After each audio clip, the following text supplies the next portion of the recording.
might do, as previous systems have done. And in fact, I think that's the revolutionary concept of the revolutionary principles that we have. To get beyond this idea of the suppression of human nature, to minimize the harm it can do, Hobbes' Leviathan, Plato's Republic, More's Utopia, and instead harness human nature and human potential for the greater good. Free enterprise embodies the ideals of this Republican system while recognizing the realities of human nature, which is what the Declaration and the Constitution enshrine as political objectives and with the structure that they have.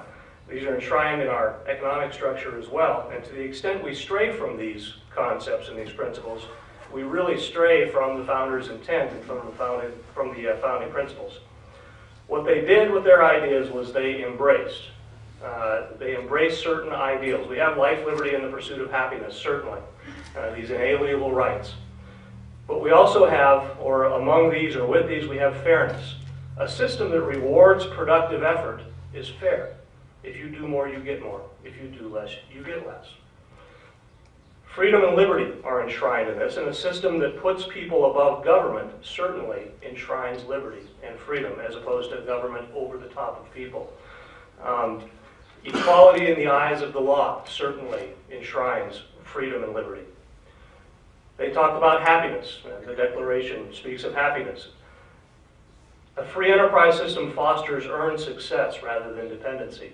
Success can be defined in many different ways: monetary, familial, spiritual, many different ways. To the extent that we can define success and pursue success, that results in happiness and fulfillment.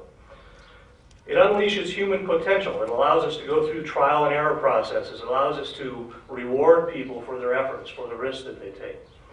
And it has to be sustainable. And I think the founders, although I don't think they use that word, they recognize that with the system that they created. It recognized the limits of knowledge and fosters innovation. We cannot know all things.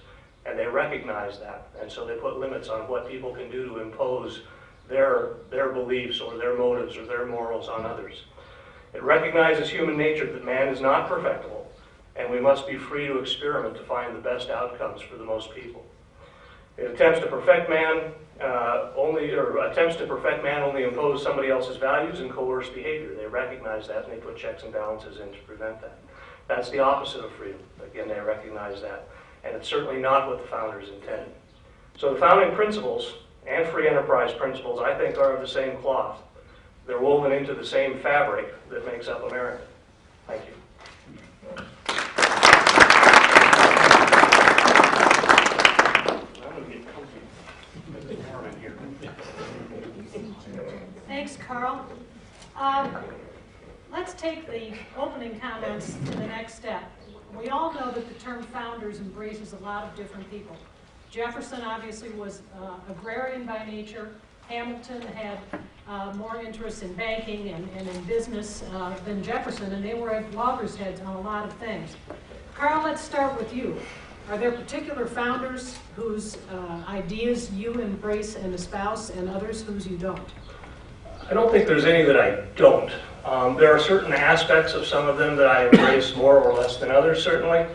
But what I prefer to look at the influence of the founders, or the influences of the founders, rather, because that's where you really go to where I think you can understand what they meant by what they said and put deeper meaning to their words. So the places I go to try to understand the principles and even the words, in many cases, that got into the Constitution, that got into the Declaration and the writings that supported those things, you go back and you look at Montesquieu. These are Enlightenment thinkers, and we could trace it back further if we wanted to go up to Voltaire, all the way back to certainly Greek and things like that. But with Montesquieu, you get a structure. You get the basic structure that we ended up with the three branches of government. You get the ideas of checks and balances, and you also get this concept of virtue, of love of country, and the community that comes with it, which we're going to find Brian and I are going to disagree where that line is or what that means in a practical sense, I think. But I think we agree, and I won't put words in your mouth, of course, but I certainly agree, and I think the founders agreed on the requirement for a free society with free people to respect virtue and have a love of country that includes community. If you look at Locke, he really articulated the principles of liberty, of individual rights, and of personal sovereignty. those are enshrined everywhere, virtually in all these documents and the concepts that back those documents up. And then, of course, you've got to look at Adam Smith. And again, these are near contemporaries before.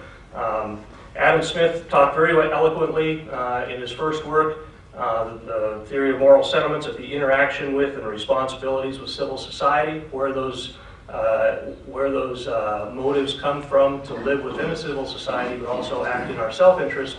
And then in The Wealth of Nations, he refined those ideas of self-interest and defined the difference between selfishness and self-interest and the role that self-interest can play in enhancing society as a whole. I think those are both in the documents in the free enterprise system that flow from that. Brian, what do you take away from the founders in that regard? And are those founders the same founders that you espouse and embrace?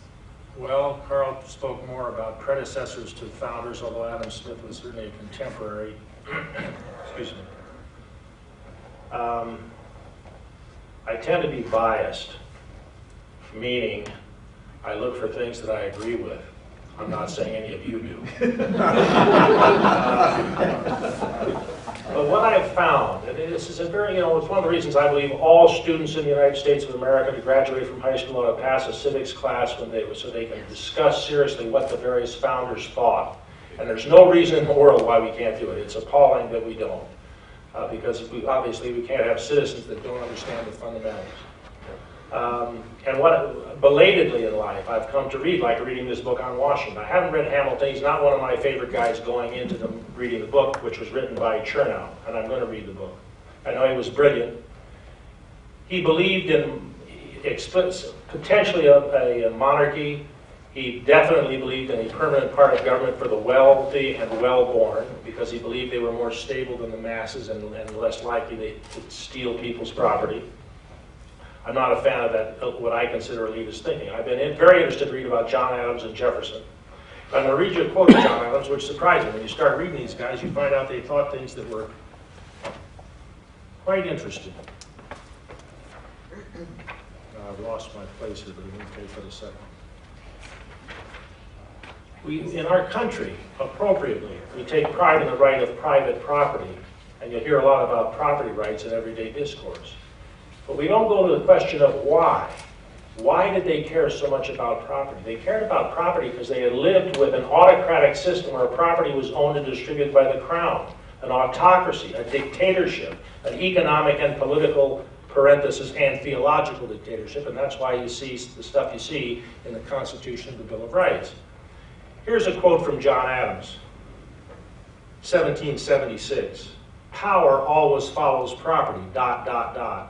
The balance of power in a society accompanies the balance of property in land. The only possible way, then, of preserving the balance of power on the side of equal liberty and public virtue is to make acquisition of land easy to every member of society, to make division of the land into small quantities so that the multitude may be possessed of landed estates.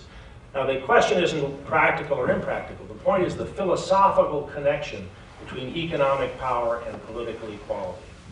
And so, obviously, since I'm on that side of the argument going in when I read John Adams, I say, that's another bow in the quiver. I'm looking forward to reading Mr. Hamilton.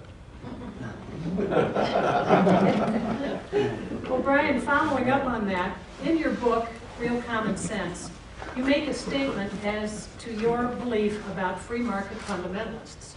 You say, quote, private is good and public is bad, according to free market fundamentalists. Will you explain what you mean by that statement? Yeah, a fairly provocative statement. Let me give you a preface. My father was a Marxist. He considered himself a Marxist. So I grew up learning about Marxist theory. And Karl Marx, as an old man, said, I'm not a Marxist. I never could figure out anything else Karl Marx said. It's very hard to read Karl Marx. I never tried. But I could read, I'm not a Marxist. And as I read a lot of Marxist stuff, I kind of figured out what he was talking about, because his analytical method, which you may like it or not, analyzing technology and material developments in society as being very profoundly impacting on social values, blah, blah, blah, was a method of analysis. Marxists became convinced that they had this scientific socialism, quote unquote. They figured out everything fit, and everything worked into a system. And if they're inconvenient facts like deadhead bureaucrats in Russia, they were legacies of capitalism. They had nothing to do with Marxism. It's a secular religion. It became a secular religion, in my opinion. I see the same things. People may think I'm crazy, but in Marxist fundamentalism as I see in Marxist fundamentalism. With that odd background, I want to read this because I don't want to get it wrong. And I'm not saying Carl fits this description. We don't know each other very well. We're getting to know each other, and I like him, as a matter of fact. I can't understand why he's so confused. Maybe you will. Okay, now this is what I'm talking about in my book. It's an ideology that sees economic progress and personal virtue as arising primarily from private business and private entrepreneurs expressing personal liberty through economic terms. As creators of wealth, they are the most virtuous of people, and business is the most beneficial of institutions. In the 20th century, Ayn Rand did a great deal to popularize this idea through her writings and novels, Fountainhead and Atlas Shrugged, one of which is about to be made into a feature film again. They don't do that for charity, they do that because they think there's an audience. Okay? With active support from industrial leaders and some economists. In her view, markets are voluntary, individual, and perhaps the most virtuous of human institutions. The only legitimate role of government is to support and foster this virtuous activity, not to regulate it, to support it. Any public sector actions that limits its free exercise is evil, collectivist, socialist, repressive. She took the idea far enough that this is what she said about the 1964 Civil Rights Act, which forced private enterprises to accept black people in their restaurants and hotels. Quote, the worst breach of property rights in the sorry record of the United States. Her disciples, this is not in the past, her disciples include Alan Greenspan, who was a member of her inner circle in the early 1950s. She was a cult-like leader, very dynamic, intelligent woman. Senator Rand Paul, who running for the Senate, said he wasn't sure he would have voted for the Civil Rights Act, right out of Ayn Rand. Congressman Paul Ryan, Glenn Beck, Rush Limbaugh, Sean Hannity. The free market is the solution for almost everything: medical care, environmental protection, conservation of public land, conversion of public land to private, privatization of prisons, utilities, you name it. That's what I'm calling free market fundamentalists. Okay, I'm going to stop you there and ask Carl, is Brian's assessment of the free market fundamentalist philosophy fair or correct in your judgment?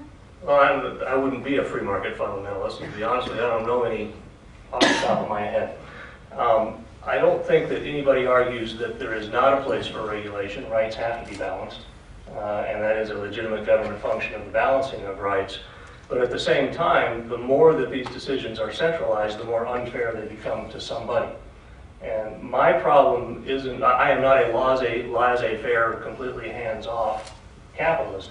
But at the same time, I believe that the more that government intervenes in the marketplace and free people making free choices in a reasonably regulated free market, the more it gets into the business of picking winners and losers, the more it starts imposing moral values on people that end up hurting somebody, and again, that gets into the picking winners and losers.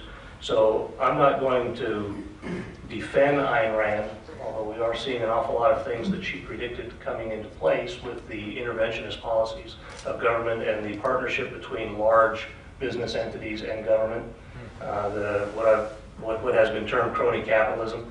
We're seeing a lot of those things come to bear, but at the same time, I recognize a role in balancing of rights that government has. I would just place that line probably a little bit further towards the free market side of it than you would. We are agreeing on two